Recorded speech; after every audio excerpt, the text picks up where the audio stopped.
বেশিরভাগ মানুষ কথা বলে থাকেন যে সময় অত্যন্ত বলশালী, সময় হলো খুবই শক্তিশালী। সময়কে চোখে দেখা যায় না, কিন্তু আমাদের সমস্ত কিছু দেখিয়ে দিয়ে যায়। তাই এই সময়কে কিছুটা ভয় পাওয়া প্রয়োজন।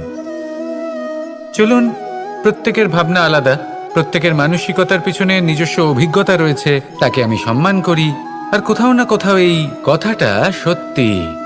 কিন্তু যে ব্যক্তি নিজের জীবনে বিকাশ ঘটাতে চান, তিনি যতই এই সময়কে ভয় পান না কেন, তাকে এই সময়কে বুঝতে চেষ্টা করতেই হবে।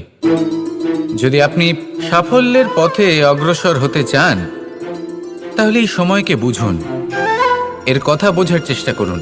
এটা খুব আবশ্যক। দেখুন, আমরা সবাই জানি সময় আমাদের কাল, একদিন না একদিন সময় আমাদের অবশ্যই গ্রাস করবে। ততদিন এই সময়কে সম্মান করতে শিখুন। এটা কতটা শক্তিশালী সেটা বুঝতে চেষ্টা করুন। আর